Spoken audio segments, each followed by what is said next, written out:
Hi guys, my name's Barry and welcome back to the channel, and welcome back to my Scream videos where I talk about the victims in the movies and the reason that they're chosen by Ghostface, and I also talk about the Ghostface motives at the beginning as well. In this one we've got Richie Kirsch and Amber Freeman, and the reason that they are the killers in this one is an interesting one because it seems a little too far-fetched, but it's still an interesting one where we've got Richie and Amber who are boyfriend and girlfriend, or they at least chat online with each other, and they decide when Richie finds out that someone he knows called Sam, she tells him that Billy Loomis is her father, so he gets very close to Sam and he talks to Amber about it, and they decide, why don't we make our own Rico? We've got someone who's related to a killer from the original murder spree back in '96.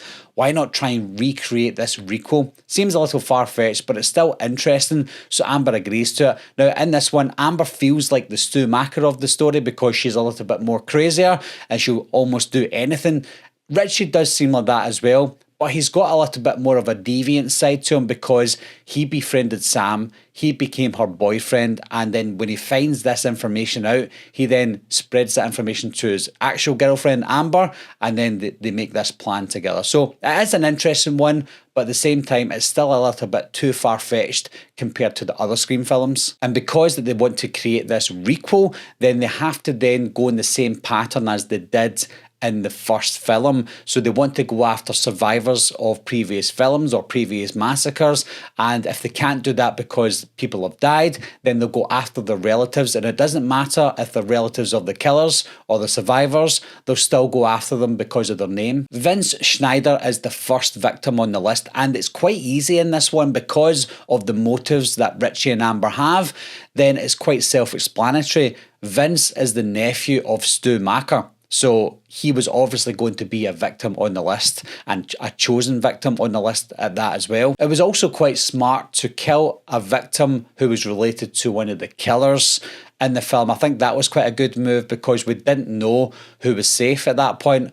We were thinking that Stu was maybe not part of it, but because Stu was related to Vince, then we're thinking, well, what's happening here? You would think that was only going to be people related to survivors because those people are the true victims, but it didn't matter. Judy Hicks was up next, and simply she was a survivor from Scream 4, so she had to go. Wes Hicks was up next, and simply he was the son of a survivor from Scream 4. He was the son of Judy Hicks. So I feel like this video might be not pointless because I want to do a video like this for them all, but it seems like this might be the shortest one because the motives and the reasons that were chosen are quite straightforward and self-explanatory. Next up, we've got the deputy in the hospital. Apparently his name is Deputy Clay, and he was killed because he was just in the way. They obviously had to kill any law enforcement in the hospital at that time, and he was the one that we saw, so he was the one that had to die. The most heartbreaking one is up next, and that's Dewey Riley, and again, for obvious reasons, he was killed because he's a legacy character,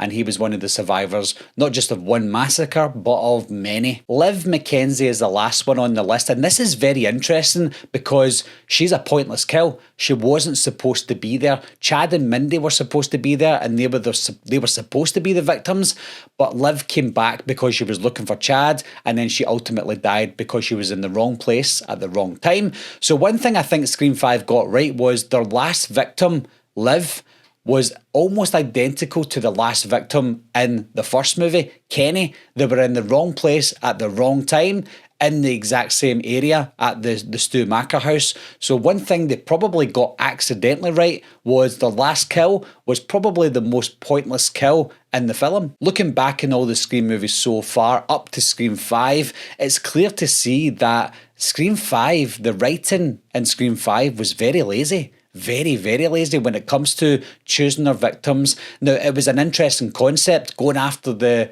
survivors or the relatives of the survivors or people who were killed in previous films. It sounds cool on paper, but when you see it happening in the film, you're like, okay, you're chosen because of that, you're chosen because of that, and you're chosen because of that, and it's the same thing over and over again. So you know who the Ghostface killer is going after. Whether they live or die, we know who they're going after. Whereas in the first 4 movies, we don't know who's going to live or die, and we don't know why Ghostface has chosen it until after they've done it. Whereas in this one, we kind of see it coming. It's painted by numbers, so it's very lazy writing. I didn't see it at the time, and when I watched it multiple times, I started to think to myself, do you know what? I like Scream 5. It's a good film, but it's very lazy. The writing is very, very lazy in this film. And when you break it down into reasons why people were killed or chased, you can clearly see it. Before we go any further, guys, here is my Cardinal Lanes t-shirt. This is a inspiration from Scream 5, and I made this design all by myself. I got it from the beginning of the movie with Sam and Richie outside the Cardinal Lanes bowling, and that's the logo that they use for the film. So if you like it, then pick it up in my spring store. Thank you. So I don't know if you share the same opinion as me, guys, and if you think it's lazy, maybe you don't think it's lazy, maybe you think the reasons that they were killed in this film were out of this world. Everyone's got an opinion, but leave your opinion down below, guys. Let me know what you think the best victim in the film, not the kill, but the best reason that a victim was chosen. I don't really think I can choose one. If I have to be ironic, I would have to choose Liv. And that's only because she was killed in the same manner and for the same purpose and reason as Kenny was in Scream 1. And because Richie and Amber were trying to make a requel to the original killings, this was an accidental genius kill because Liv was the last victim on the list. Richie and Amber didn't know that Liv was going to be the last victim. They wanted, obviously, Sydney, etc. to be the last ones.